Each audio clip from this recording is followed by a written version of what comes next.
Hello, Steve. Hello, Jill.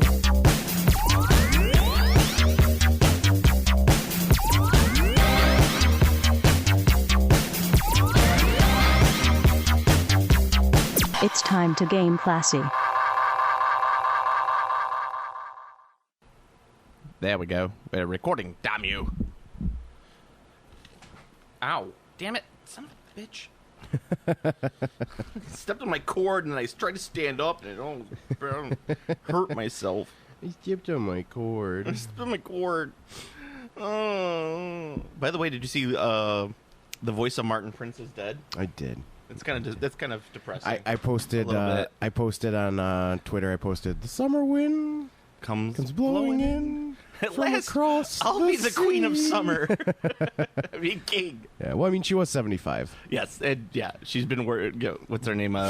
Mitzi Taylor. I don't remember what it is, but I think Missy Taylor. Or I think it's Mitzi. Mitzi, I don't maybe. know.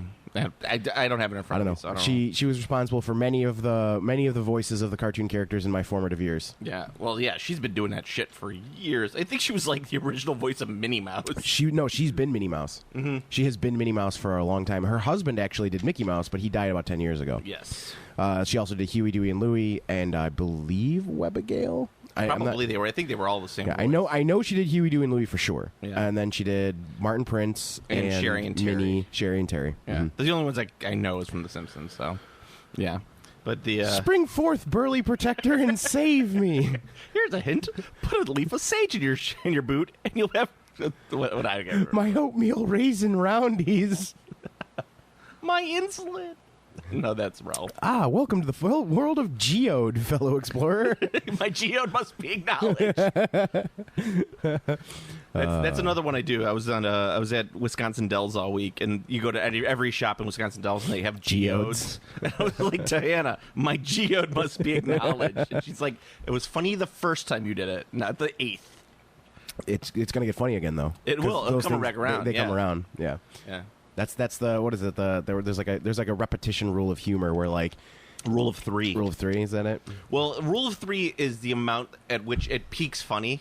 Mm-hmm. However, is that if you keep beating a joke to death, eventually it comes around. It loops funny. back around again. Yeah.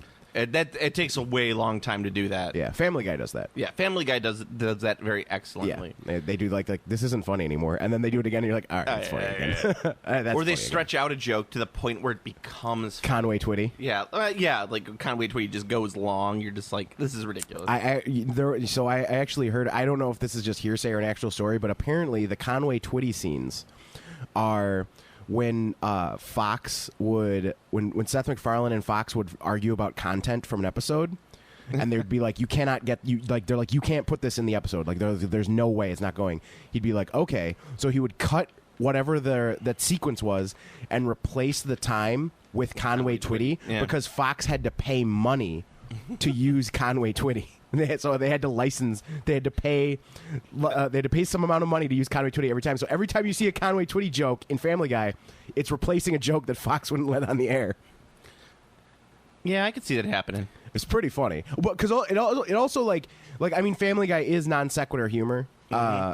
But it makes even that cut was like so bizarre. Like usually their non sequiturs are like a setup and a punchline. Like they say like, oh, this is like the time I met Mahatma Gandhi, and then like Gandhi's like, here's your hamburger, sir, and they're like, ah ha ha ha. Like this is just randomly like, here's Conway Twitty, like out of nowhere. That story, if it. I don't know if it's actually true over hearsay, but it makes sense. Well, I mean, it's not. I wouldn't say that the joke is a complete non sequitur because it's a kind of a takeoff of the old hee-haw. Hee-haw would do that a lot. They would just tell a dumb joke and then be like, here's Conway Twitty. Yes. You know, and that's kind of how it would go. I don't know if you ever watched hee-haw. I've never watched hee-haw, no. I did. It was syndicated. I think it was, I want to say it was on PBS. I didn't start liking Chicago. cowboys until I was a lot older. I hated I actually detested Western stuff when I was little. Like, I think it was all because of Hey Dude.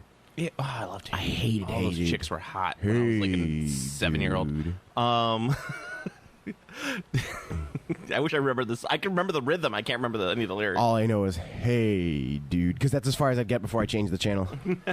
No, but I was not a big comedy and a cowboy guy or a country music guy, but I love comedy. So anything that was supposed to be remotely like a sketch show, I'd watch. And yes, I watched Hee Haw because of that. And that's where I learned a lot of like how to do bad jokes and like really overact on stage, which is my forte. Your forte. So, yes. On that. All right, so welcome to Game Classy. I'm your host, Joe, and with me as always my co-host, Conway Twitty. She broke my heart and took my dog. All I got left with me is my Christmas Yule log. That's right, this is a sad Christmas cowboy song. My wife, she done me wrong. I took this present under the tree and opened it up because it was labeled for me, and it was a pile of poop. That's right, my wife boxed a pile of poop. Smell it. I think we got something there. It was good. Yeah. Game Classy sings the non-existent Christmas hits. Yeah, the non-existent country blues Christmas hits. Yeah. Oh, Joe doesn't remember the words to Christmas hits. Without you. Ooh. Yes, the Game Classy country western jamboree. As it You is. know Donner and Blitzen. We were. I was just saying we were up in Wisconsin last week, and so when you're up in Wisconsin, okay, weird local references for people. Wisconsin, there's a law that says microbrews can't sell out of state. So if you're a microbrewery in Wisconsin, if you make under a certain number of bottles in Wisconsin, you can't sell out of state, right? So they have a beer that people like. It's called Spotted Cow. It's whatever, but usually it's a nice thing to get if you have to buy some gifts for people. You get them a couple bottles of Spotted Cow because they can't get it anywhere else. So I loaded up my trunk with like 2 cases of it, and I was like, all right, Diana, it's Smokey and the Bandit time. And so I turned on the Smokey and the Bandit soundtrack as we were blaring down the road in southern Wisconsin, ready to cross the border into Illinois. And I was like, this is the greatest moment of my life. And then my wife was like, we're not listening to this anymore. I can't listen to country music with you. That's good. Yes. So that was my run across the border. I did go to Noble Knight, though. We did stop there. Yeah? Yeah. What did you think? I mean, the shop is gorgeous. Did you see and or purchase the sealed first edition Dungeons and They Dragons? did not have it there when I went. Somebody must have bought it. They did have a couple cool older things that I was like, I really want to buy this, but someone definitely bought it because when I last went there, that was a prominent piece for sale. Like this is. I'm sure it probably is not as ultra rare. It's rare, but it's not. It was sealed. Ultra rare. Yeah, I mean, if it's sealed, that's it was sealed. Pretty. It was sealed first edition. It's pretty rare. Even in Wisconsin, that's pretty rare. I mean, that's my problem with Stranger Things. Is the more I watch it, the more I'm like, how the hell did these kids in the middle of bumfuck Indiana get a copy of first edition Dungeons and Dragons, let alone even know what Dungeons and Dragons is? Pretty sure that was advanced Dungeons and Dragons, though. I don't think it was first. It? Yeah, I think they were playing advanced. When did AD&D come out? I used to know this off the top of my head. Because it was D&D, then it was Advanced Dungeons and Dragons, then there was Advanced Dungeons and Dragons Second Edition. I think Advanced Dungeons and Dragons Second Edition was like 83. Let me. I'm gonna do some fact checking really quick. Because he had the red box starter set, so that's what you got to look at. Yeah, the red box starter set is when that came out. Because I'm pretty sure that was the Advanced Dungeons and Dragons starter set. You are correct. 83. No, I'm just saying that was the box set. Oh. Version history. I gotta see. I might cut all this because I really want to know. We're both looking for it on our phones. Yes. Red box. Let's see. So the basic set. 83. All right. Yeah. See. So there you go. So I guess but I mean, in 2 years, like this is 1980s Indiana though. But they're really close to Wisconsin. That is kind of true. I'm just. If I find it weird, like how did these little kids find out about it? Like, Dungeons and Dragons was a little bit more. I mean, it was at the comic store in the town. It gotta be. It was absolutely in the comic store. Well, yeah, but I mean, they that's- never show a comic store. I think that might be the problem. Is I have that. They never disconnect. show where they get their shit. They never show where they get their shit. Right? There should there should be a comic store in that show. There should be, shouldn't there? It would go to the what's it called? The small town thing. No, what's the movie with the vampires? Were they with the Frog Brothers? Oh, Lost Boys. Lost Boys, because they have the comic store in Lost Boys. Right. You know, That's where they meet the Frog Brothers. That's where they meet the Frog Brothers. That's what I'm Yeah, saying. It's like that should be in that show. That would make sense. Yeah. Yeah. And they do, because in the season, I don't know if you watched this season or not. I have. It was fantastic. Yeah. It was I pretty good. really, really liked it. But the I disliked the first season, and then the second season I was like, well, that was much better than the first season. I kind of liked that. This season, I very much liked. yeah, the Although the ending made me so mad. I was so salty. I was like, come on. I mean, it made sense. It made sense, but it still made me salty. Yeah. Well, I mean, it made sense in terms of the reality of the show, what Right. the show produces. But yes, you have that one girl likes comics. At least she shows Wonder Woman and all that Right, stuff. right. So then that would have been an easy setup to like just establish that that's where they get their their nerd shit. Like have him come in there and be like, "Hey guys, Oriental Adventures is in." Yeah. Nah, dude, at that time that would not the 80s comic guy, they wouldn't be that like No, he wouldn't be that mouth breather. He would No. be a tall, older dude with a ponytail. Yeah. Like kind of balding.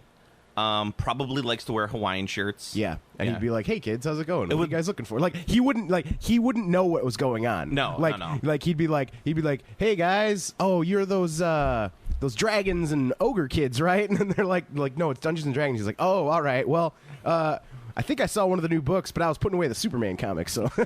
No, I think he'd be the one who introduces them. You think so? Yeah, he'd be like the one like, "Hey kids, you like adventure? You like Satanism? You like Satanism?" Like, Yes. yes, I do. I am a fan. Wait. So you're saying is that in Satanism, I don't go to hell? No. That's stupid. Only Christians believe in hell. Yeah, only Christians go to hell. All right, let's do this. What do I got to do? Let's get it done. Yeah, that was They're cut to me holding a rabbit, like sawing at its neck. And Yeah, they're like, "No, we didn't ask you to do that." That was one of the things that like when my eyes were opened to a wider world of faiths and stuff, I did not realize that like basically it's only Christians who are like hard on for the hell thing, and I was like, huh. Yeah. I mean, All right, then. There's versions of it in other. But none of them are like the Judeo-Christian No. version. I mean, they're like all they're all like, Shintoism has a hell. but you don't stay there forever. No, you don't. You pay off. Like it's like you're spending 1,000 years in the hell of needles. Yeah. It's gonna suck ass, but you're there for 1,000 years. That's the penance you're paying. It's This more sounds about like penance and redemption than It's like 1,000 years. That sounds a little extreme. Are you just throwing out numbers now? Maybe I am. What are you going to do about it? Yeah. 2,000 years. Yeah, now it's 2,000 years. And an extra 1 year in the prison of upside down thumb screws. That's my fetish. That's why it's only 1 year. We know that. That's All right. You crazy Onis. Get out of here. Get you out of kid. here. Get out of here, you talking umbrella. Yeah, and then that's what I noticed. I was like, the only people obsessed with eternal damnation are Western Christians. Once you get into like when you learn about Shintoism, you're like, oh, Pokemon makes sense now. I get this. They have that's that Yokai Watch. Yeah. Yokai Watch is straight up that. It's just the spirits of everything. Yeah, you're just like, I get it now. Japanese people are silly. I'm not saying that Western people are any better. I'm just saying it's silly. It's just everything has a spirit. That's all it is. It's really simple. It's not complicated. And the big red ogres, the Oni, have penises, big penises. Well, there's a lot of genital action going on with. Of course, who wouldn't? All right, let's get into some gaming stuff. We've been talking about nonsense for 15 minutes. So of course, with genitals the size of donkeys and emissions the volume of horses. yes, I also have watched. Was that Porky's 2? Did they make that reference? Do they? I think it's Porky's 2. That's really funny. I've never seen Porky's. Porky's, it's a classic. So the in the long history and tradition of Game Classy, after we put out a podcast, generally the day after they will drop the big news. Games Workshop at least does this. They drop the big news, and this time after last week, they announced that the Warcry pre-orders went up. So we got to see all of the Warcry stuff. Yeah, it's an expensive. Cry for war. It's an expensive box set. It's probably the most expensive one they put out. Yeah, it's expensive, but it's a lot of stuff. I mean, it's starts off. It's at 170 or 180. Yeah. I think it is. I want to say that that's the most expensive box set they've put out. I can't think of any other expense outside of like the Apocalypse specific ones. Yeah, well, I mean, like let's say the model set, because there's definitely more expensive. I think single models out there. Not many, but well, I mean, there were some of those crazy like giant Apocalypse box sets. Yeah, like the army sets. Well, the army definitely kits the most expensive starter set they've the had. most expensive starter they've ever But put out. I don't think it's by that much. I think it's like $60 higher than the most expensive one that I can think of. Which I mean that's not insignificant. Well, I mean, I think the standard box sets now are like the starters are 120-ish. Yeah. And like the 2-player box sets are about 160. Okay, so it's not that bad. It's still kind of expensive for a starter. I mean, because the whole point of the starter is to be cheaper so that people buy into it and then have to buy the more expensive stuff afterwards. Well, I think that's actually probably future proofing the fact that this game doesn't expand like a normal game. Yeah, probably. I mean, so they actually have to like not price the starter to move, so to speak. Yeah, so the you get with the box set, you get the 2 starter warbands, you get the animal dudes, the huntsman, and then the iron golems. You get I think 10 figures in each starter, right? You get the runes, which the terrain is terrific. Yeah, you get a terrain, There's a huge and you amount get of terrain in there. You get a mat, which is like a 2 by whatever mat. Do you know if it's is it paper or is it polypropylene? It's gonna be that like foam core. Oh, okay. So like an in the middle. All right. Yeah, because that's what they did with. There's a couple 40K starters that have that mat. Yeah, the Kill Team one that I picked. Yeah. That I got the Kill Team Rogue Trader. Those aren't bad. Those are pretty good. No, it's all right. It's not my favorite, but it's double sided. Better than paper. Yeah, it's better than paper. It's double sided. It comes with the big terrain set. That's terrain set alone is probably going to sell for $100. That terrain is sick. It is sick as all hell. And you get all the cards and tokens and all the rules and all that fun stuff. The one thing is that the warbands are $50 a pop, and which is kind of a little. Well, I mean, you get 10 guys in the set, so. Well, so this is basically what it boils down to. Like, if you wanted to play the game, it's financially unreasonable to play more than like 1 or 2 warbands because they're not self-contained. Like, you actually need so if you buy the starter set, say you buy the starter set and you want to play Iron Golems and the Huntmasters, you need to also then buy two sets of those separately each. Really? Because there are options, because it's not like Mercs where like you have like this is your warband. Oh, you mean like 5. swapping out weapons and shit? Right, because you can take different stuff and it's points wise. So like to give you an example, the Iron Golems, their full warband without any modification is 950 points. The game plays at 1,000 points. It's just an odd like. That's weird. That's weird. Yeah. So what you really need is you need to like double or triple down on your warband you're interested in. Well, also, I mean, with that as well, I mean, 950 points straight up. I mean, if you customize them and add some different weapons, it probably would raise the point cost. And you're also supposed to add some of the animals that they have, because they have 2 sets of animals. They have those hawks, and they have the other ones that are coming out as well. I think there's in the box set you get, I think it's 20 random encounter animals, but you could also add them to your warband. I'm sure you could make 1,000 points out of the Iron Golems if you did modification. What I'm saying is like stock. Yeah. Without like buying additional sets, they don't make a full 1,000 points. So you basically just need to like pick 1 or 2 warbands and just go for that, which I think is fine. Like because, and the reason I say it's fine is because it's not like Kill Team and it's not like Shadespire. Like if you're playing Shadespire or you're playing Kill Team, you have to buy everything. You have to. You don't have a choice. Because even if you don't want to use a single one of the models in like the Orc Kill Team box set, they come with cards that are only in the Orc Kill Team box set that you can use with other things that aren't just that Orc Kill Team.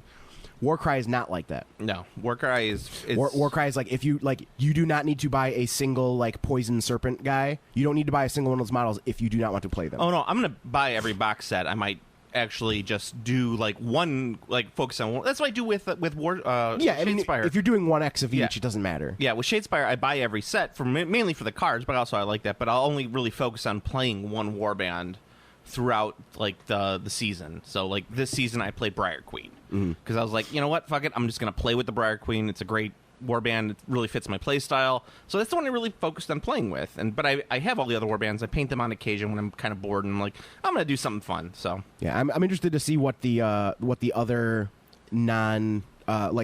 other non Warcry specific factions are after they go past it. Because like I was kind of underwhelmed by some of them because like the Stormcast one seems pretty good. Like they've got a lot of like variety, but like the Nagash one is like Necromancer, Skeleton, Graveguard.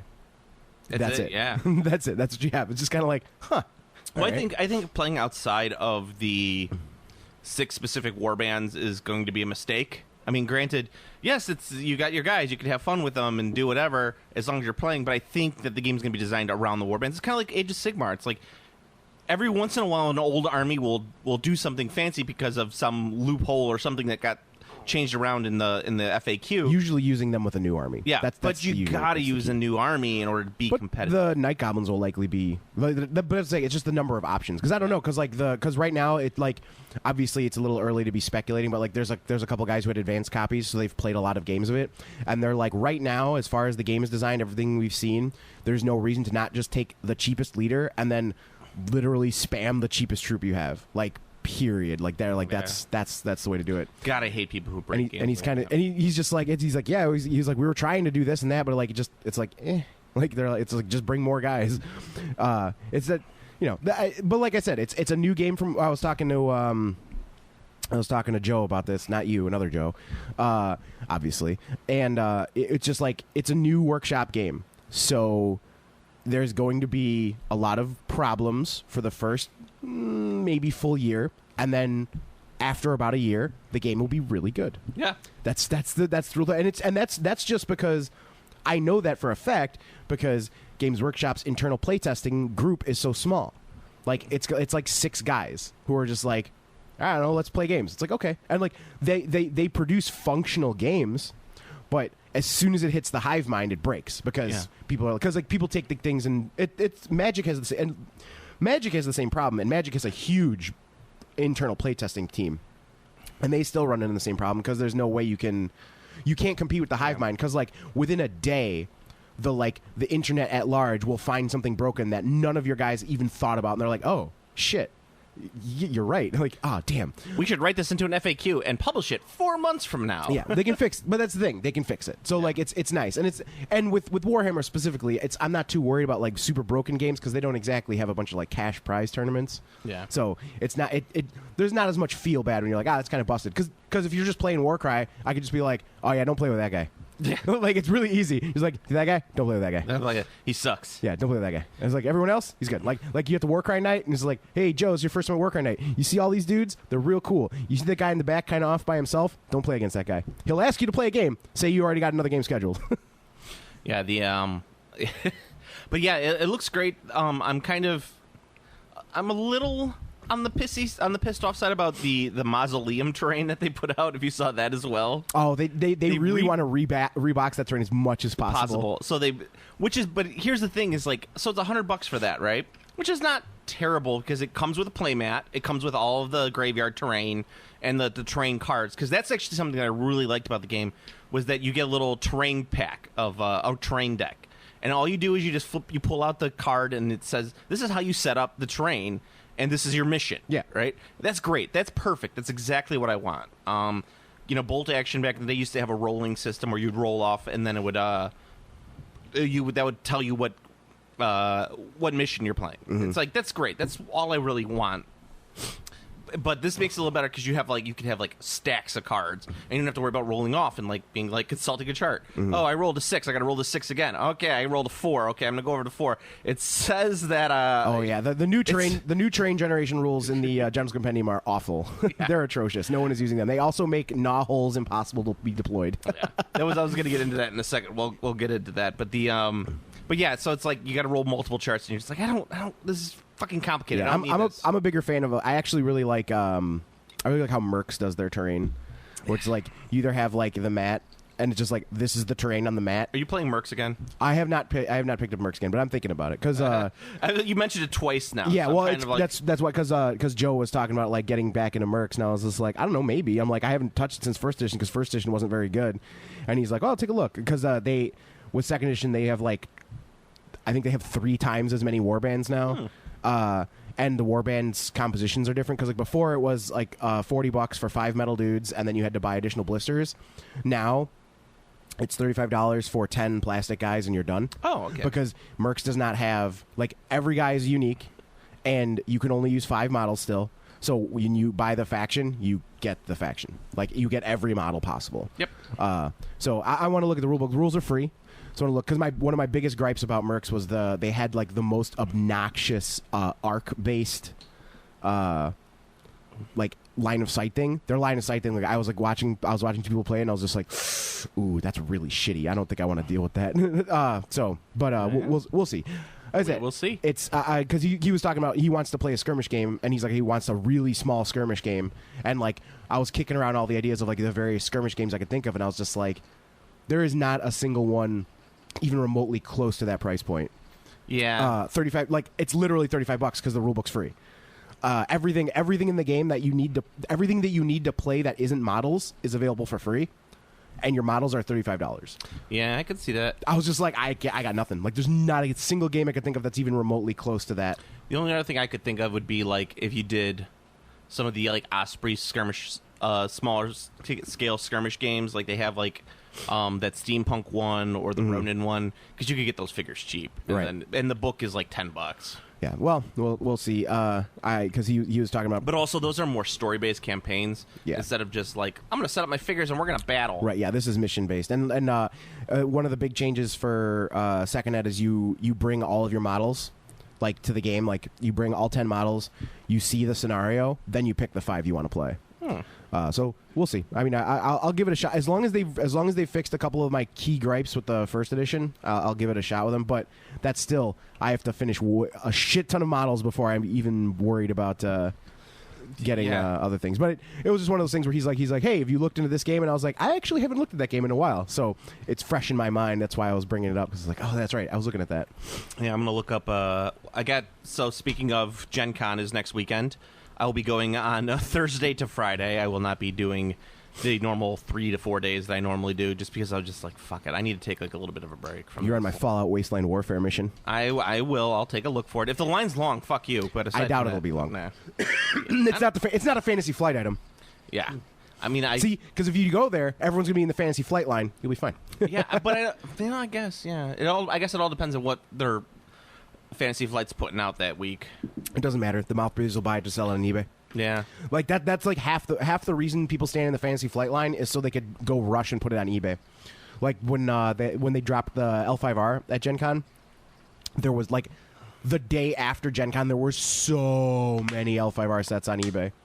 Yeah, for grossly inflated prices because people wanted it early. Yeah, and the only new game that I'm currently, I guess it's not even a new game, that I'm excited about is Dune. I want to pick up a copy of Dune so bad, but it's not going to be for they're not going to have it at Gen Con. Dune looks really good. I'm so excited. It looks really good. Well, you know, we played that game. We played we played Rex. Imperious Rex. Yeah, and like it was really good. And this is an updated version of Doom, which is built on that model. And like, that was an updated version of original Dune. And then this is another version of Dune that is an updated version of the Rex model, so like it's going to be even better. Yeah, and it's Dune. I love Dune. Yeah, the spice must flow. Spice must flow. Walk with it. What's it? Sprint without rhythm. That was a terrific game. One of the things I liked the most about it is that if there was no guesswork in like the way like fights worked. It was just like yep, you're gonna win. Yeah. You're gonna lose. Like it was a very, very well designed game. Yeah, I liked it a lot. Yeah, I felt it was very tight, and I also felt like it was very hard to determine the winner. Like you could see who might win, but it was like always like it was up in the air of who was going to win. every turn the I would say the player poised to win kept changing. Yeah, kind of. It's like, well, I mean, I think you ended up winning when we played, right? No, it was one of the other teams. It was one of the other teams. Okay. Yeah. So yeah, they ended up doing something or other that caused something. Yeah, they had like a surprise win, basically. Yeah, which was fine. Yeah, it was good. It was a good game. It's Dune, but that's the thing too. Like if I'm surprised by who won a 5-person multiplayer game, that's a good game. Yeah. Period. Yeah. Like that's a good game. Like one of the things that sucks about a lot of multiplayer games is that like 2 or 3 turns in, you're just like, well, Bill's gonna win. So we're And gonna it's just like- let's play Kingmaker. And it's just like, I guess Bill's gonna win. So like, I guess my thing is I can try to make Bill lose, which means I'll you in a lot of those games where you get into heavy king making situations. except Kingmaker, ironically. It's like you can't win, and you're like, I cannot win this game. I've been put in a position where I can't win. So when you feel you can't win, what are your options? Well, you can either sabotage the lead player, Sabotage. which I mean, I Sabotage. guess is cool, but like you're still not able to win the game, so it's kind of like, or you can assist the lead player in winning the game. It's kind of silly. It's like, what's the point? Like, there should, if your game does not have a fundamental design that gives anybody the opportunity to win during the whole entirety of the game, like, I'll give you like, if you can secure the win by like the last turn, sure. Like, that's fine. Yeah. But you should not be able to call the winner of a game like 2 turns in. Yeah, and you have, but the only problem is that now that it's Dune and not Rex, I can't have like my funny animal furry people. Can't have the turtle man. I am a turtle man. I'm sure that whichever one of the houses has future prediction, which will be the turtle man's power. Well, yeah. That would be the Benny Gesserit, probably, or I don't know. I have never played the original Dune. Yeah, I've never played the original Dune either. Yeah, but I've always wanted to. I've just watched the David Lynch movie. Well, yes, I've read the book and watched the movies, miniseries, and all that fun stuff. Spice Must Flow. And I'm super excited about the new movie, but I'm also Shai Hulud. Shai Hulud. Wadib. My name is a killing word. You're gonna get me started on this, and I don't want to get started on the Dune.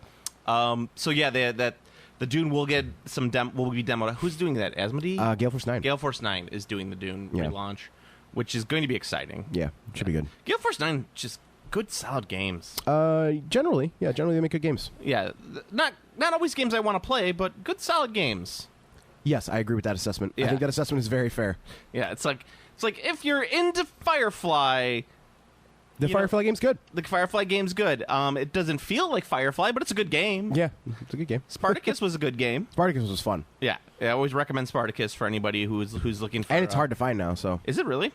it's out of print. Is it? I didn't know that. I Well, that's the thing with all like. wonder if I sell. If you see a licensed game, or if you know of a licensed game that you're interested in, and the game is good, you should just buy it as soon as you can.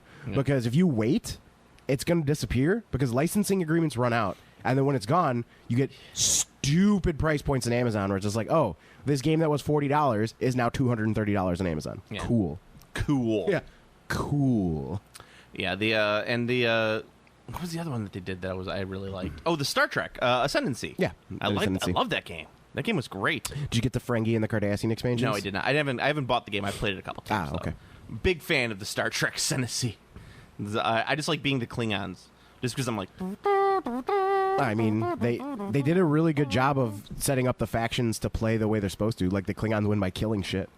Yeah, I would love to do play Ascendancy at a Star Trek convention with people dressed as the fucking. You have to be dressed as in costume. You have to be dressed as the race you're playing. As dressed as the race you're playing, and I would like it to be like team based, so that you could you have to make decisions based upon whatever have you, and then that's the way I would like to do it. Nice, especially if I'm the Klingon and I'm just like shit.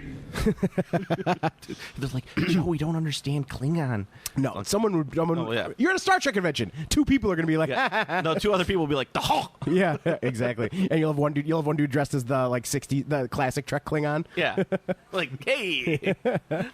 That was I probably talked about this in the cast before, but when I saw the Klingon Christmas Carol, that was my favorite part. Was the fact that the Ghost of Christmas Past was actually the original series Klingon. That's good. Yeah, that's a good. That's a good touch. I was the only one in the audience who laughed at that. What? I know. What do you expect? I'm actually wearing a Star Trek shirt today. You are. So it looks like a microbrew microbrew logo. No, it's a soccer logo. Okay. Well, see, that would definitely. That's why it says Federation United on it. Yeah. Soccer, dude. Yeah, I agree. Football Americano, as I like to be calling it now. Los Futbol Americanos. Football Americanos. Football Americano. Actually, this is just football. This is not football Americano. Football. That's just football. Football Americano is hand egg.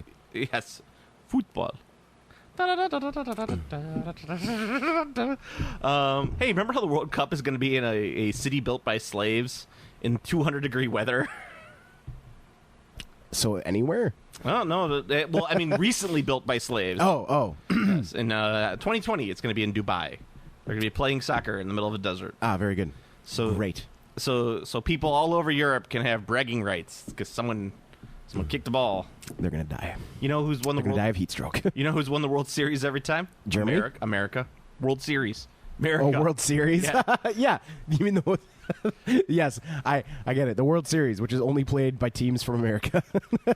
And 2 previously from Canada. Granted, there's only 1 from Canada now. But I always say they should open up a Mexico City MLB team. I think that'd be fantastic. You know, the current NBA champions are from Canada. They are.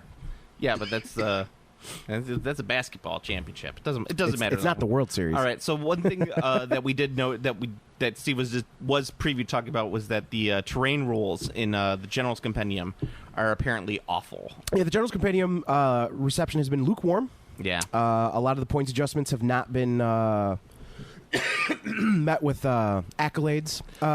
I will counter on the point cost thing. It's that point costs are not there to make the game balanced. The point costs are there to sell models.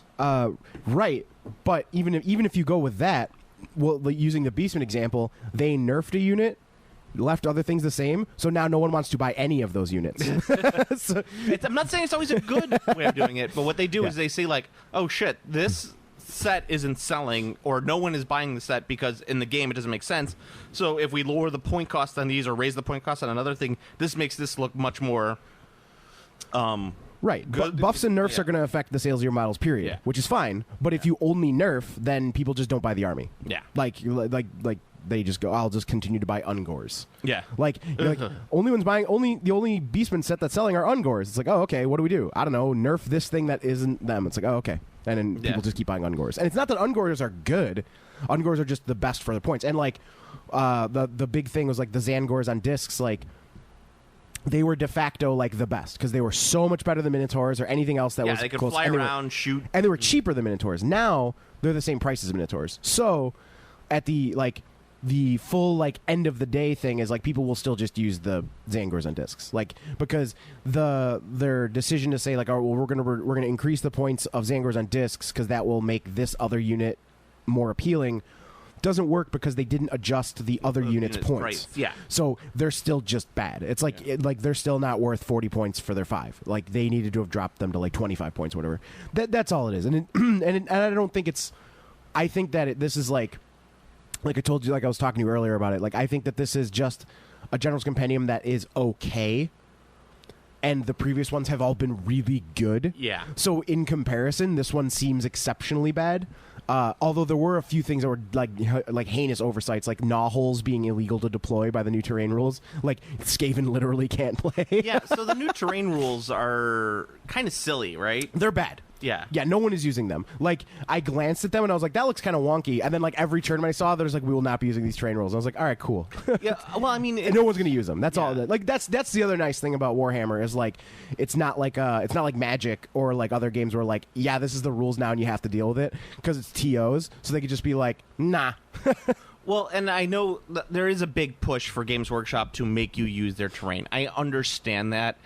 Their terrain is not always great, and it's very like, oh, you have 8 pieces of terrain. Wonderful. Like, every board is going to look exactly the same because there's 8 pieces of terrain on it. One of the things that, and I think you and I agree on this, is one of the things that we love about playing tabletop war games is having really fucking cool terrain, Yeah. right? Yeah, I mean, terrain is cool. it doesn't always have to be like a cluttered table, but I mean, like, you get some really nice fucking corner terrain or whatever, and you have a big open battlefield, fine, whatever, a couple trees stand. Yeah, just have it look cool. But just as long as it looks cool. Yeah, I mean, Warmaster's like that. Like, Warmaster, like, really good-looking Warmaster boards are majority actually empty. Yeah. But, like, when you set up the terrain in a cool way, it looks awesome. Yeah. It also, like, makes sense when you're talking games like Warmaster and, like, classic rank-and-file Warhammer, because, like, that's where armies would fight. Yeah, They wouldn't fight in the woods. They would, like, find a fucking clearing and be like, this is where our armies are going to fight. Yeah. That's exactly how they would do it. And Yeah. but I mean, there's a problem when it's like Games Workshop is like, no, you have to use our plastic table and the terrain for this table, and it's like everything looks the same. Not that it's bad looking, but it's kind of like, yeah, this all kind of looks the same, and it's not really my cup of tea. I don't like the fact that they're fighting over these crazy like pits of skulls and whatever else have you. Well, I think I think them doing the I think their smartest idea was absolutely having armies bring terrain. Yes, that is really good. That's a really good idea that gets them that achieves their goal of selling terrain kits and also gives players a cool piece of terrain to bring and use. Like my Nurgle army, I've got fucking 8 of those fucking trees. Yeah, they're cool. They're awesome, and they're really good in the game. They're fun to play with. Like their game feel is really good. Yeah, and I bought a bunch of fucking terrain from Workshop. Like they got a bunch of extra terrain sales off me because this is really cool. Sylvaneth Wildwood, same thing. Like yeah, you're gonna buy that because it's awesome. Like you don't want to not use your special rule. Yeah.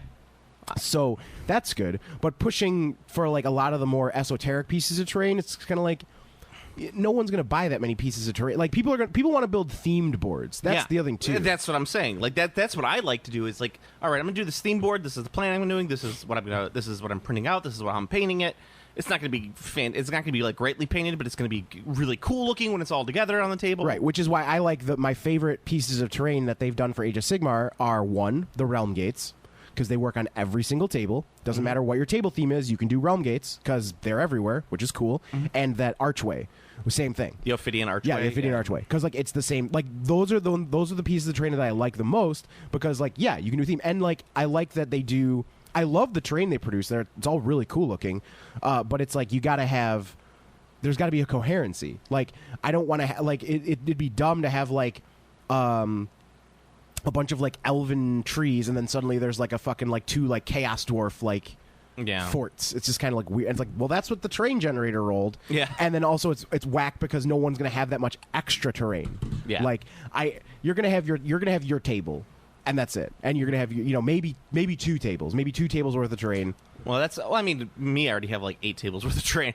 But what I like to do is I like to make sure that it's very modular and it's not my table has to be this static setup. Basically, what my tables generally are there's some pink foam that's laid on the table. Whatever the top is covering, usually it's felt or simulated grass or something like that. And then I have my couple pieces of terrain that I'll put up around there, and that's kind of the table. But also, you have the itis. I do have the itis. I have the dragon sickness. So we can't dragon madness. We can't 100% rely on someone with dragon madness.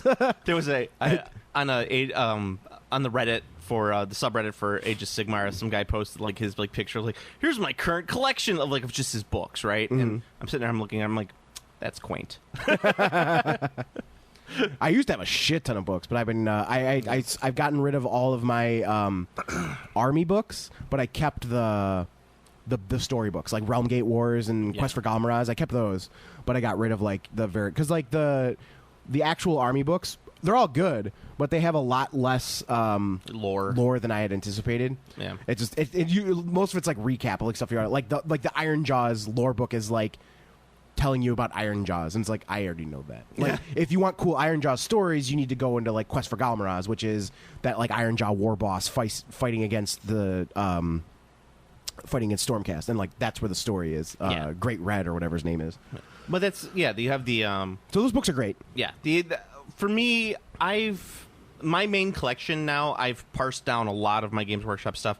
I get some of the older 40K stuff, and I'm talking it's got to be Rogue Trader Edition 40K stuff that I have, but everything else is fantasy. I have nearly a complete fantasy collection all the way up to Age of Sigmar. I'm missing just a few things. I'm missing the box sets for the old 5th edition box sets Perilous Quest and Idol of Gork. All of those. I'm missing those, which if they pop up here and there, I'll buy them. I'm not actively seeking them out, but I have all of the army books from 4th, 5th, 6th, 7th, 8th.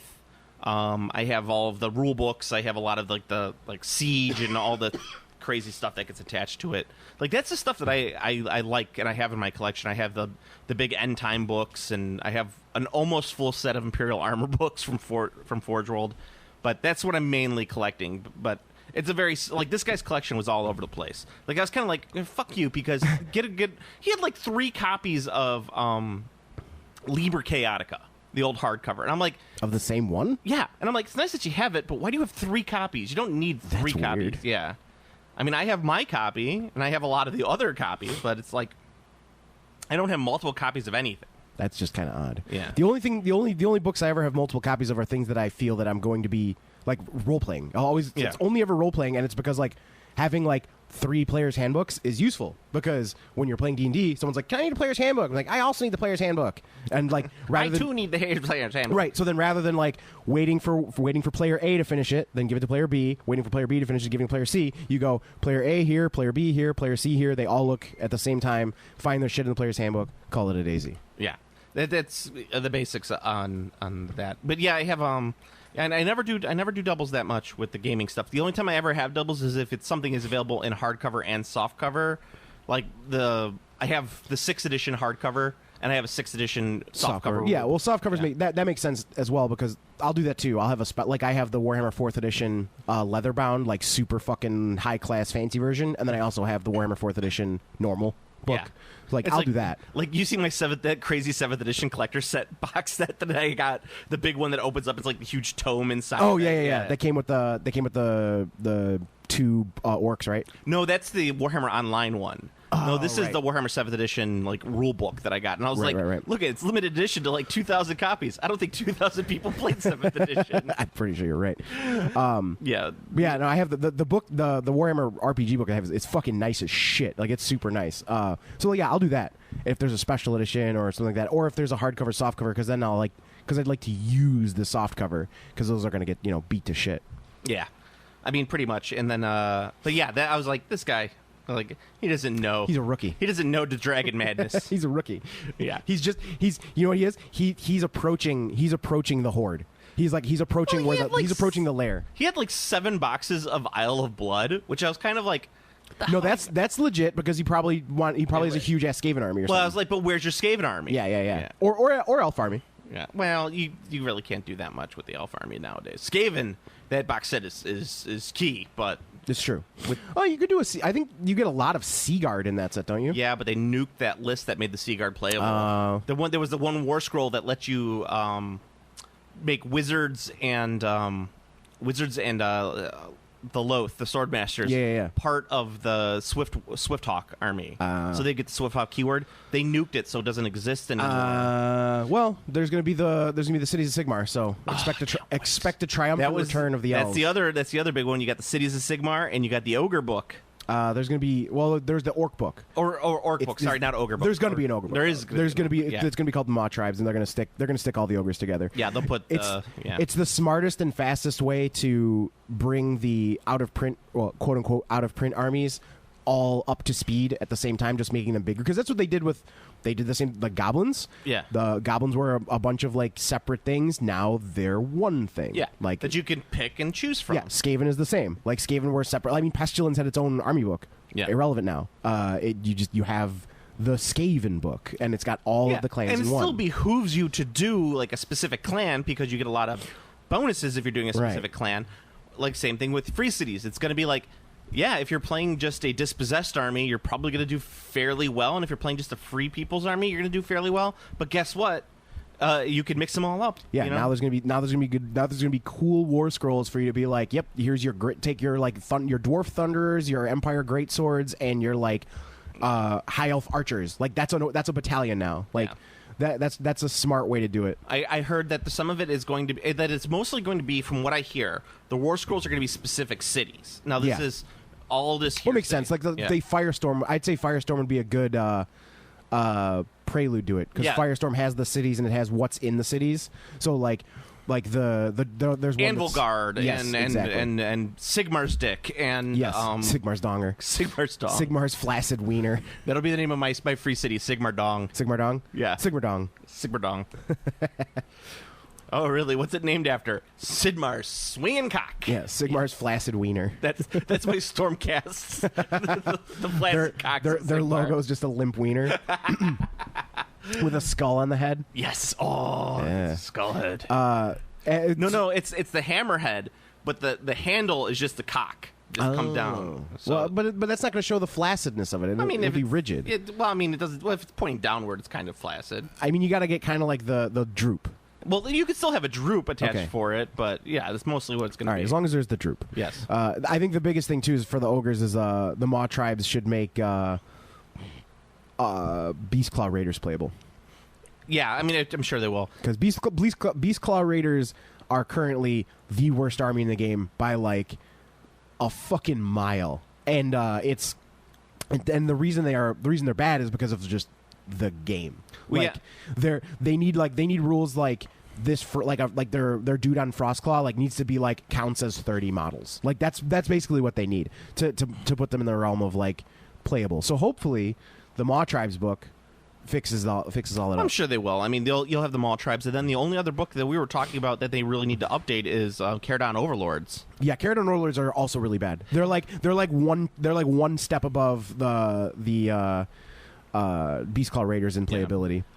The Witch Elves are actually pretty good. Daughters of Cain are still pretty good. They're very good. But they don't have, I believe, they don't have trained spells, right? They were released before the trained spells. They do not have terrain and spells, but they're a top tier army already. So it's like they don't really need they don't really need anything right now. Wow.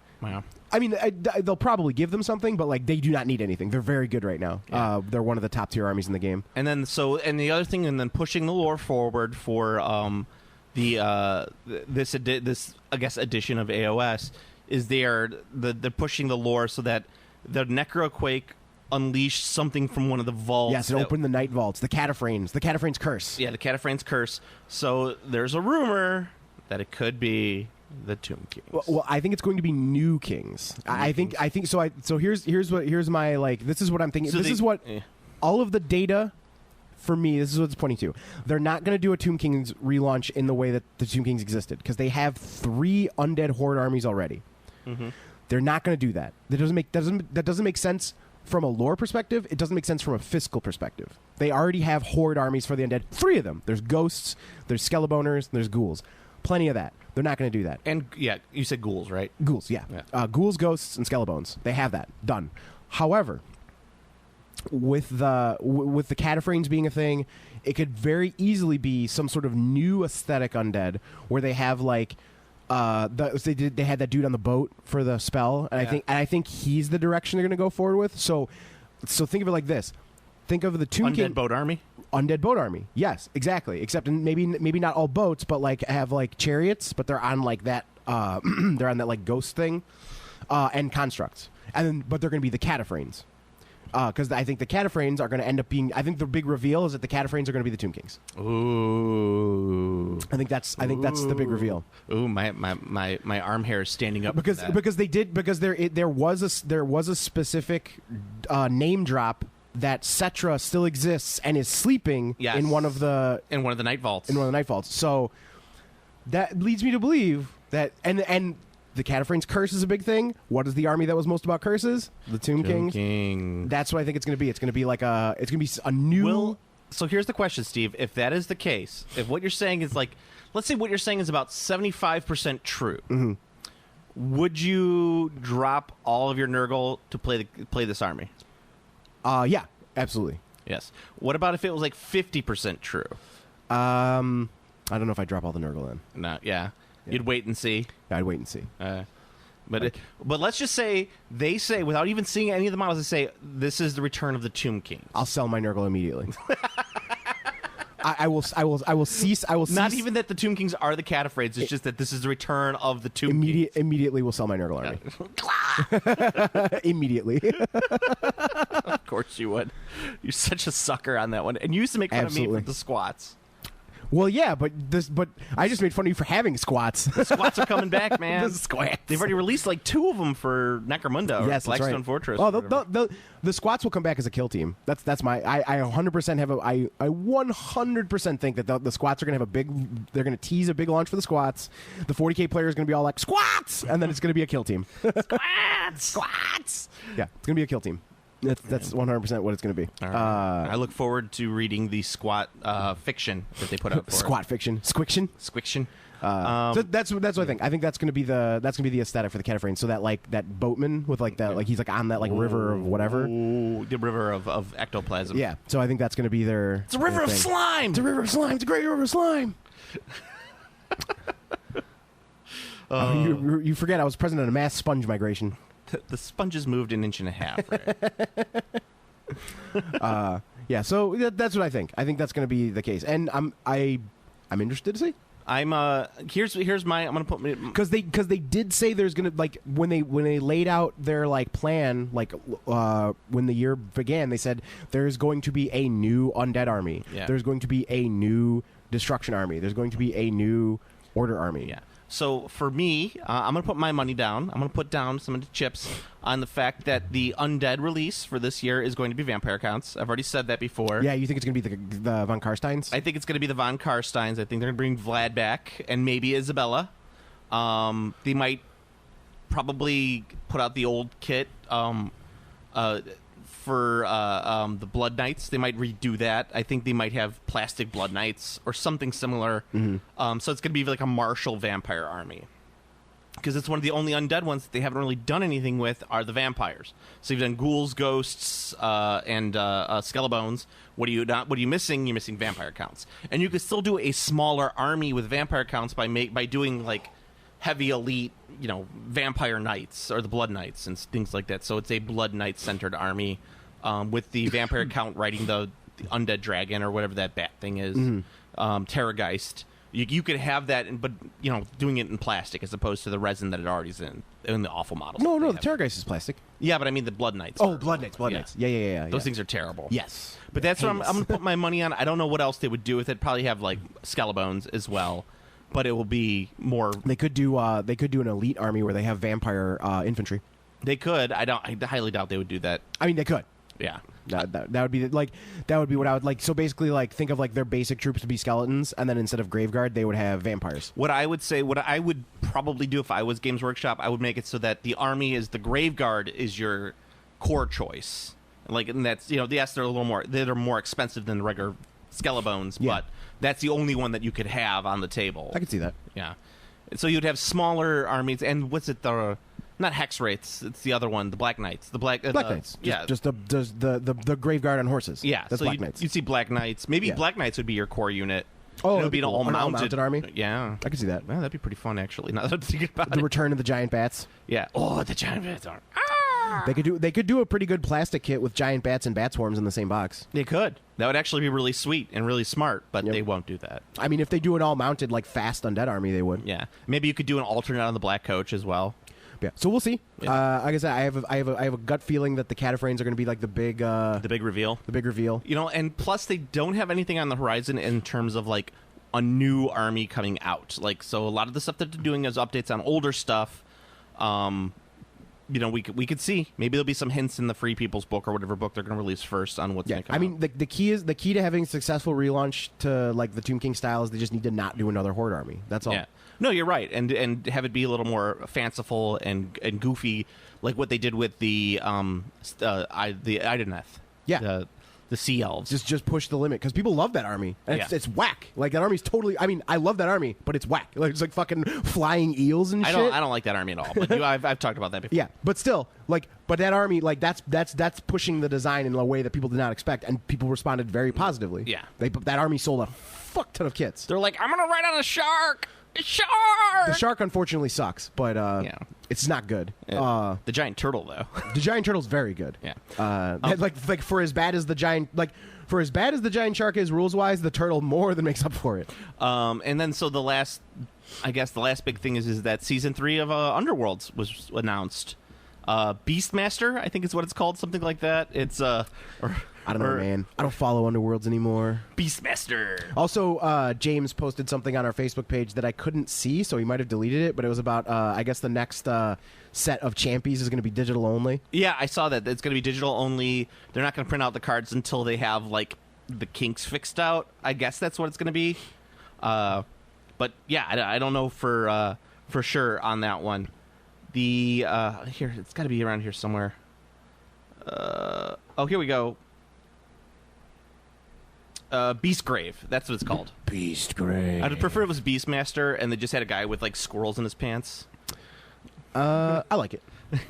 I like it. Yeah, squirrels, and his special rule is squirrels in me pants. So the main change that they're doing with this one is there's an aesthetic change. It's no longer going to be in the city. Yeah, they've escaped. But the curse of the Cataphragms continues. So it's going to be, I think there's more of like a wooded tiles this time. It seems like it's going to be woodland, beast fancy. There's going to be some sort of like wood elves. They're looking like there might be a Wanderers band inside the main box.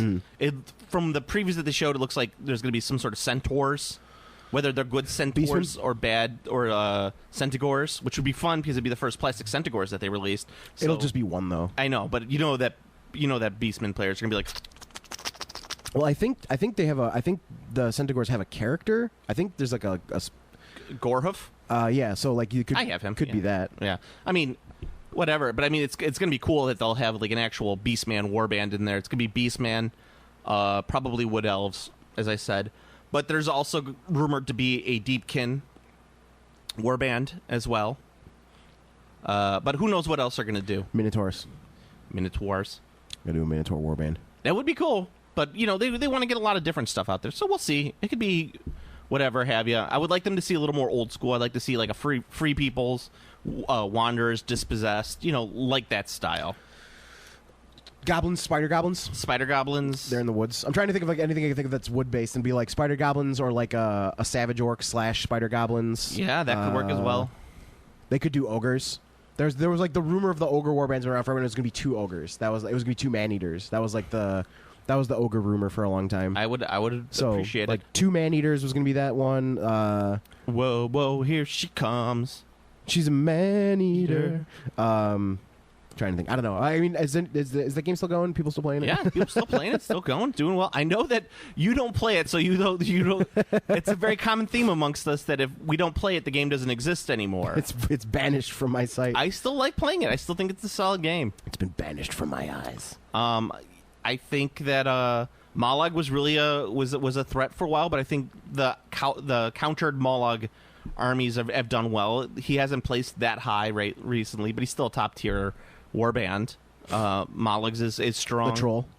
Yeah, that's the troll. What's the other one? People are really the Dryads right now are the one that a lot of people are playing and winning with. They have a very solid play scheme. The ghost treeman. Ghost treeman, yeah.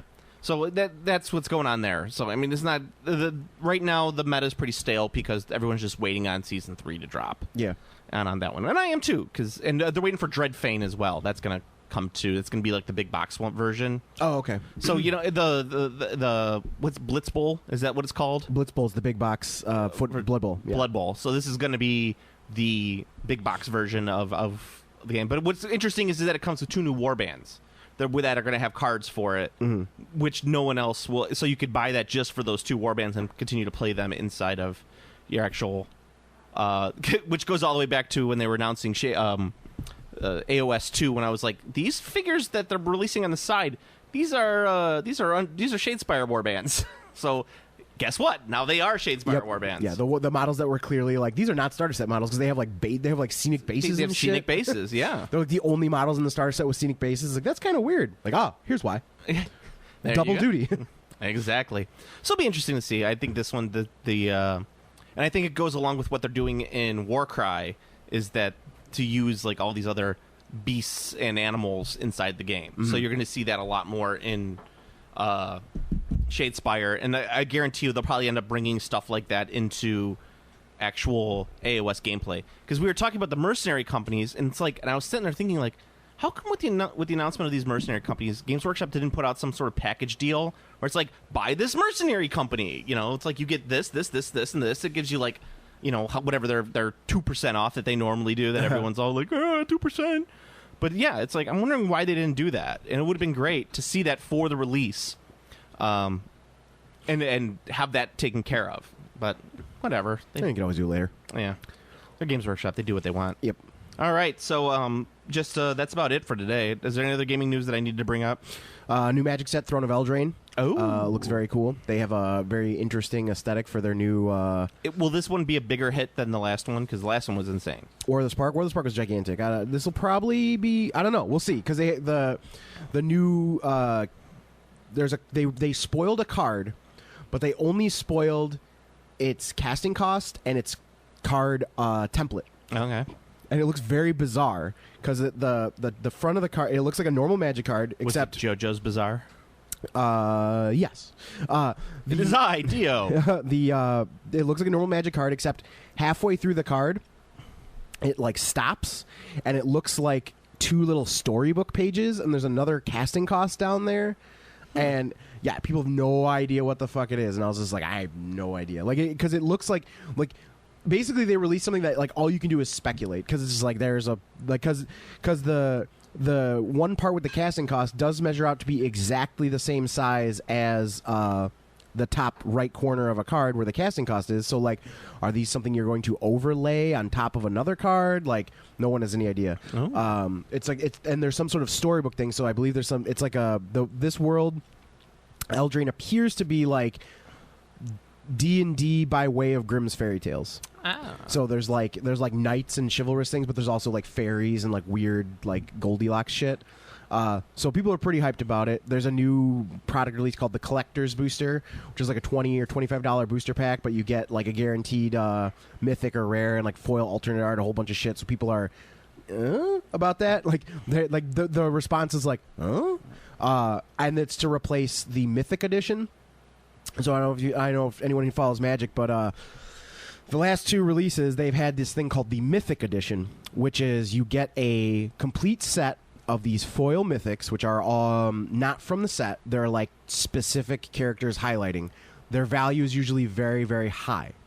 The Mythic Edition is a $240 booster box.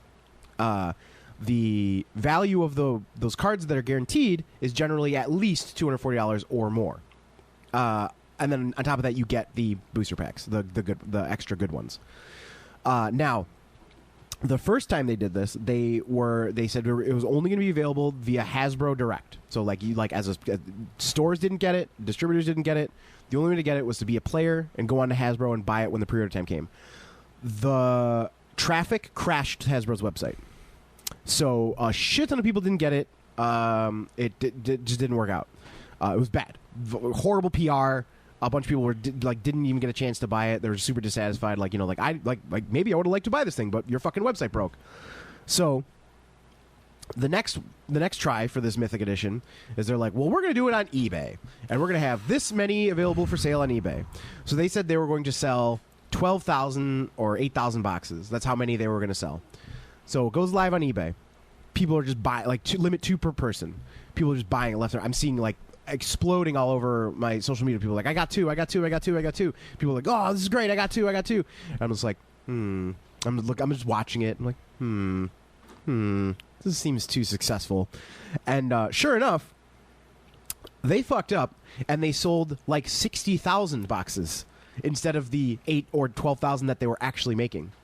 So they refunded 48,000 people or whatever, and people were understandably pretty pissed.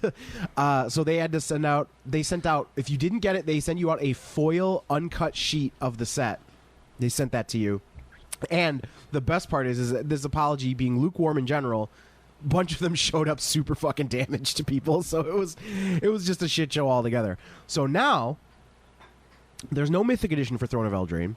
There's this Collector's Edition, and this Collector's Edition is going to be coming out through normal distribution channels, and you have to be a WPN store to sanction it. You get a limited amount of the product. People are going to come into your store and buy it. And I 100% believe that this is done because of all of the foibles of Mythic Edition. Well, there you go. So, and now we know that was a tale that had some twists and turns, and it took us in different directions all around. Yeah, it was pretty funny. I don't know if I'd go pretty funny, but it was definitely it was funny to me. A tale of woe. It was funny to me because I had Juliet and her Romeo. I had to have a bunch of people complaining to me about the fact that they're Wizards is trying to cut out stores. They say oh, our backbone is the stores, and then they constantly do things that just spit in that concept's face. Well, as I've been saying, Hasbro has no idea what to do with Wizards of the Coast. Yeah, Wizards of the Coast knows what they're doing. Hasbro has no idea what to do with Wizards of the Coast. There was the D&D Essentials box set. It's a Target exclusive from June to September. Yeah. So only Target has it. And of course all the retail stores I have are I guess I'll get some, but it would have been nice to have that before fucking Target. Yeah, exactly. Also one thing for Gen Con, guess who's going to be at Gen Con this year? You? Well, besides me, Soda Pop is going to be there. Yeah, they bring in Kevlar. It is Indiana. It's true. That is Indiana. No, as far as I know, though, they will be there. And it'll be interesting to see how that's going to go. All right. Yeah. What they should have is they should have just like a box full of figures, like limited edition figures that you go up there and you make a complaint like, where the hell's my Kickstarter? They just give you a figure and say, it is coming. You know what? You know what? This could be. So if they found funding and haven't announced it yet, this could be a triumphant. That would be a triumphant way to reveal it, because you have your limited figure. So you just have a dude standing at the booth that's just a soda pop, and there's a box next to him. Anyone who comes to him is like, "Hey, what's up with the Kickstarter?" He just reaches in the box, pulls out a figure, and hands it to you, and then like waves you off. And then on the bottom of the figure is just a date. That would work. And you'd be like, "Oh shit." Well, I mean, I think there's still a lot of people upset about all the other Kickstarters that fell through that they're not paying for. Yeah. As opposed to the one I think they're still doing for the new box set. But who knows? Who knows what's going to happen there? It's production, man. I feel their pain. Yeah. But it's a, I see Kickstarter's rough. You can't do these huge production changes because it's like the guys who do the razor thin Kickstarters, and then suddenly by the time they're ready to produce, all of their shipping costs have changed, so now they're going to lose $10,000 instead of make any money. And they're like, oh, sweet. Yeah, the speaking of Kickstarter, last thing before we're done, the new Kickstarter for the 3D printable terrain, printable scenery has come out. I've been pumping these guys for a while, and I put them on Facebook as well. They have a new one called Chlorhaven. I don't know why. I think it has to do something with like Click, because it's based off the Click style of terrain. This is Click? Yeah, it's so basically it's got the walls that have like little connectors, so you can connect walls together. Dragon Lock is, I think, what they're generally called. Dragon Lock. But these guys did the Dwarfs, Elves, and Demons Kickstarter last year, or not even last year, like around winter or whatever of last year, and it was fantastic. So this is their next one after that. They're doing actual city, like with interlocking terrain, so you could build your own houses and things like that, and they're giving you templates for a bunch of different buildings. And then they're also doing Goblin Grotto, which is a cool underwater, underground maze style building, and it's some fantastic shit that they're putting out there. So if you're a fan of 3D printing and stuff like that, this is a great Kickstarter to pick it into, and it's cheap because it's based on the New Zealand dollar, which we're like super strong against. So you can actually get all these files for fairly cheap. Do their dollars have kiwi birds on them? Do their dollar? I'm assuming that they're. I hope they do. I love kiwi birds. I think it's just a picture of Taika Waititi Holding a kiwi bird? Yes, holding a kiwi bird. Stupidest bird known to mankind. I fucking love kiwi birds. How can you say that? Because they're stupid. No, they're not. They're beautiful creatures, and I love them. There's a great video of a kiwi bird finding food that there's like, because there's conservation efforts. Yeah, because they're a dumb bird that's becoming extinct. Shh, silence. I will not have you disparage the beautiful kiwi. They have they put out like feeder things to help them, and like there's a kiwi bird who found it, and they have video, and like the kiwi bird finds the food and it's just like jumping up and down, it's super fucking excited, and then just eats it. Fucking delicious. And then I hope a a non-indigenous rat came and ate it right afterwards. You're a non-indigenous rat. It's true. So go to Planet Arbitrary. Damn it! You did it again. Go to the Game Classy Podcast Facebook page for the best way to help out and the best way to get in contact with us, to talk with us, see whatever news we find interesting, and so on and so forth. Memes, goofy shit. That's the best way. The Rock of Eternity. Yeah, the Rock of Eternity. Do you smell what the Rock has cooking? That's the best way to help us out. You can also listen to us on the YouTube. YouTube has all the episodes up. That's usually where we get most of our trolling comments. We don't get that many comments, but all the troll ones come from YouTube. That makes sense because it's YouTube. Like, have you seen a YouTube comment section? You can also like, comment, subscribe on the iTunes. That's probably the best way until iTunes disappears. I'm trying to get us onto Spotify, but I don't think that's going to happen. Oh, yeah, that's a shame. Yeah. Send them lurid pictures of yourself and be like, there's more where this came from if you got us on Spotify. There's also, you can listen to our sister podcast. You have Shin Play on Neo. Shin Play on Pod Neo. Shin Play on Pod Neo. And Deconstructing Daycare. And Deconstructing Daycare. Speaking of Shin Play on Pod Neo, I started watching JoJo's Bizarre Adventure. Oh, yeah? Yeah. It's pretty weird. It's as soon as they started talking about some of the characters' names, I got really mad. You didn't? Oh, you didn't know? I was like, "This is the dumbest thing ever." It was REO Speedwagon that pissed me off the most. Speedwagon. I was like, and the Zeppelin guy and stuff. I was like, Zappelli. Yeah, Zappelli. I'm dude, like, this is dumb. The series creator is a huge Westaboo. Yeah. He loves Western music and stuff. And that's why I got where you found out about the end theme music, the fucking God, what Roundabout, yes. I'm like, so that's why Steve likes Roundabout. Is the finale of this? Well, I already liked Roundabout, and then like I was like, because as soon as that first episode they started playing it, I was like, is that fucking Roundabout? And I'm like, it is Roundabout. Good old progressive rock. The first season is very weak, by far. Like this is the weakest, but luckily it's very short in terms of convert, because for the most part, that David Production, who did the anime, did a really, really good job of like not missing anything from any of the manga series, with the sole exception of the first one, because the first series is by far the weakest, but also the first series was done in the 80s and is basically like he's doing his own thing, but he basically is just ripping off Fist of the North Star. Yeah, like the Sunset Overdrive Rush, like it's basically just the fucking Fist of the North Star punch thing. And it's got the one thing that I absolutely fucking hate about anime, when they sit there and talk about some mystical energy or power, and they're always they're constantly referring back to it, like, if I just channel my Hamon, I'm like, are they talking about ham? Here's the best thing about that: Hamon is only in the first and second season, and then it's gone. They like never mention it again. It's the dumbest thing ever. I hate it when animes do that and they talk about like, I need to charge my ham in order to get to work. The first and the second seasons are okay, but like the show really hits its stride in the third, because that's when they start doing stands, which is like that's where like almost all the all the memes and stuff come from part 3 and forward, because that's when they start using their stand powers, which is basically like if you've ever seen Persona. Persona's basically aping JoJo's, where it's just like you have like it's like an astral projection of like your inner power, and they all have like a gimmick special ability, and that's what it's like, how do you overcome this person's stand's gimmick? Like one is like he can control the sun, so like the sun is super hot, and they're like, we can't go out into the light because the sun's so hot it's burning us. How can we overcome this challenge? And that's what it is. But it said the season 2 is pretty good though, because it's because they fight Nazis, which is cool. But it gets really good at 3. All right then. So, but one is the weakest, and do not judge the show on one. I'm not judging the show's fine. It's anime. It's like whatever. It's Japanimation. Sure, That's fine. It's Japanimation. So Steve, until next time.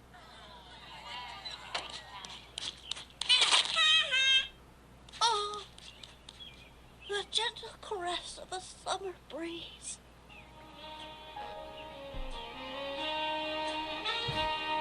It's appropriate for the end of the summer as well. The summer wind came blowing in from across the sea. Game Classy.